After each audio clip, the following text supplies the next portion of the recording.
Our understanding of hip impingement and labral tears has grown exponentially over the last 15 to 20 years. And we have a lot of treatment options now that didn't exist even 4 or 5 years ago. Here at Ortho Nebraska, we do some things that a lot of people don't necessarily do to help maximize the rate of success for our patients. We know now that in people who have labral tears where their labrum is either degeneratively torn or very small or highly contused and non-functional, that those people are often the ones who have the highest risk of not having complete symptom resolution or requiring more surgery. To address that, what we often do with people is a three-pronged approach when we repair the labrum. If your tissue is of good quality, good size, robust, healthy, we will repair your own tissue, and that's always our first option. But a lot of people, that's just not possible. Their tissue has been too damaged, it's too small, it's not going to be functional. And so if you have tissue that is still of reasonable quality but too small and slightly damaged, we'll do what's called a labral augmentation, where we will repair your own labrum, but we will add some donor tissue to that to reinforce that, to bulk it up, to get it to a size where it will function more appropriately. And we know that if the labrum functions appropriately after repair, it's less likely that you're going to have any ongoing problems. And we would view that as our level 2. Level 1, repairing the labrum. Level 2 is an augmentation. The third level of treatment is what's called labral reconstruction. And typically that's for people who have a larger area of more extensive labral damage, people who have what's called severe pincer impingement, where your hip socket's so deep, and in those people, oftentimes the labrum just didn't develop correctly, and so you don't have much labrum. But once we correct that bony impingement, the function of the labrum becomes even more important. And so in those people, we actually replace the vast majority of the labrum with a much larger graft. As you can imagine, as we go up the tree, level 1, 2, and 3, the surgery becomes a little bit more involved, but we do all of that arthroscopically. The reason we do those different things for the different problems is we know to get to a similar level of success surgically, we do them for different reasons, but each of those different treatments will increase the likelihood of success for that section of patient. I'm Tasha Klosterman. I'm a physician assistant here at Ortho Nebraska. I've been working with Dr. Burt for nearly 13 years.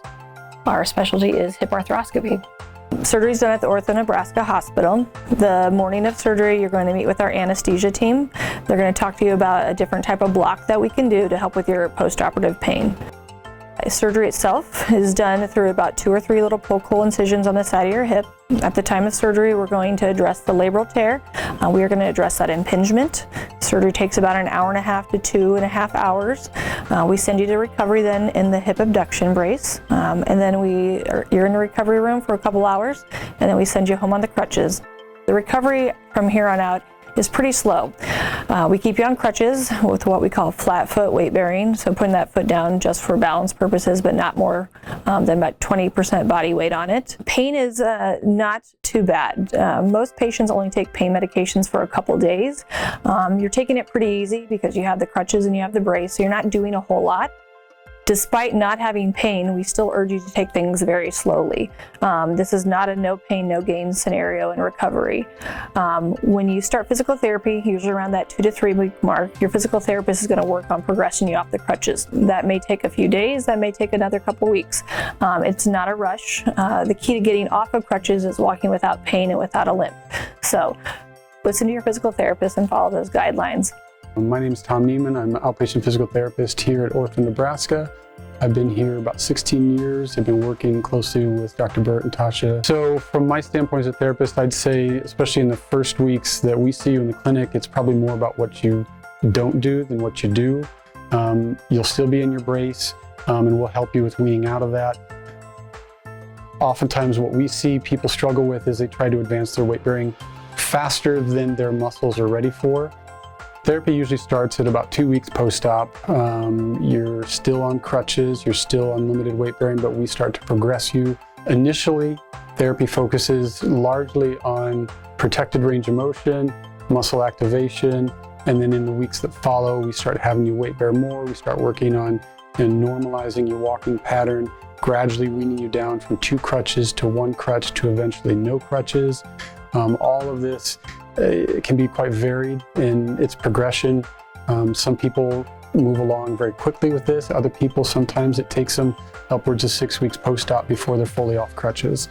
A lot of it's based upon strength return, pain levels, and then just how well they can demonstrate a normalized walking pattern.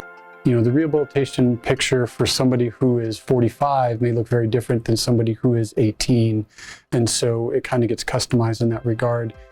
Some people don't want to return to running, and so we don't do that. Other people want to return to high-level sports, and so that rehabilitation picture is going to look a little bit more involved and be a little bit lengthier.